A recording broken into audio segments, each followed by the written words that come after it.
Često sam se pitala za koga točno vrijedi izreka od koljevke pa do groba, najljepše je đačko doba. Ljudi to često kažu, ali znamo da je đačko doba često vrijeme nesigurnosti i da sadrži puno besmislenog dokazivanja, prisilne socijalizacije koja introvertnoj djeci može dosta teško pasti. Đačko doba je vrijeme kad si s jedne strane jako ovisan o odraslima, a s druge strane ovisiš o tome koliko dobro sam funkcioniraš u grupi, a znamo da djeca u grupi znaju biti jako okrutna. Zato vam želim preporučiti roman japanske spisateljice Mieko Kawakami Heaven, koji je na hrvatski preveo Vojo Šindolić, a objavljen je u izdavačkoj kući Vuković i Runjić. O tom smo romanu zadnji put raspravljali na čitateljskoj radionici Kabinet čuda u knjižari Fraktura koju financira Grad Zagreb. Heaven, dok ga budete čitali, shvatit ćete zašto je naslov ostao na engleskom. To je jednostavno napisan, ali povremeno vrlo težak tekst, jer govori o okrutnosti mladih ljudi, o vršnjačkom maltretiranju. To je tema o kojoj moramo razmišljati, jer nam hrvatske statistike kazuju da je 30% djece maltretirano u osnovnim školama i 13% u srednjoj.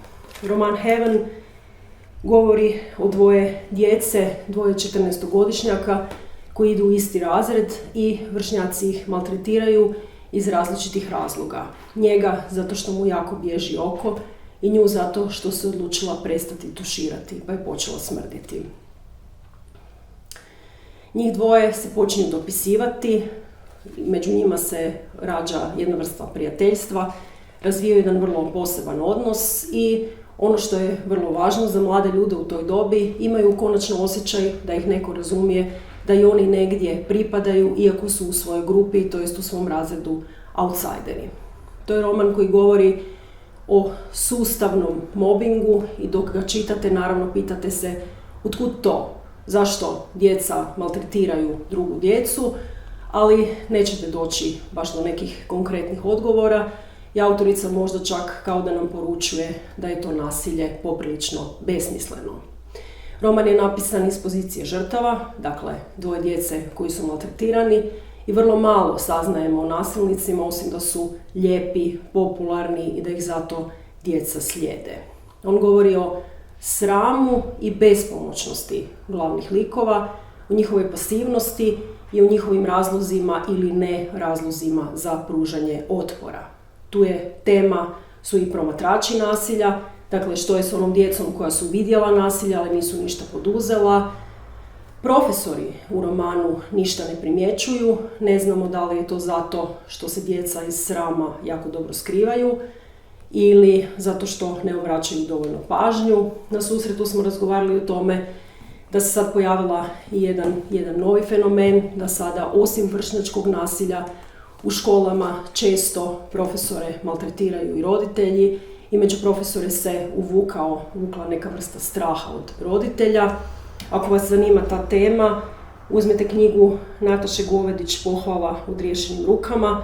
To je odlična knjiga, izdanje naklade Ljevak, koja govori o čitanju, o poticanju čitanja, o čitanju u školi i o tome na koji način i s djecom i na koji način bi djeca mogla čitati. Ali cijelo jedno poglavlje je posvećeno strahu u školskom sustavu. Mislim da bi to svi trebali pročitati, vrlo je vrijedno to, zato što stvarni profesori i stvarni učenici progovaraju o svojim strahovima u školi. Da se vratim na Mieko Kawakami, to je također roman o odnosu djece i roditelja, jer ni roditelji nisu primijetili to nasilje. Naravno, postavlja se pitanje koliko poznajemo svoju djecu. Razgovarali smo o tome da to podsjeća i na sada vrlo popularnu seriju Adolescence, redatelja Filipa Barantinija. Ako niste pogledali, pogledajte, jako preporučam, ima jako dobru atmosferu serija. Taj odnos s roditeljima i nasilje mladih ljudi podsjetilo nas je i na roman Eline Hirvonen koji je preveo Boris Vidović, Kad ponestane vremena, objavljen u nakladi Ljevak. O njemu smo razgovarali prije nekoliko mjeseci, također sam na ovom kanalu snimila preporuku, pa možete pogledati i svakako čitajte. Razmišljajte o ovim temama i čitajte Elinu Hirvonen. Mijeko Kawakami i Natašu Gojdić.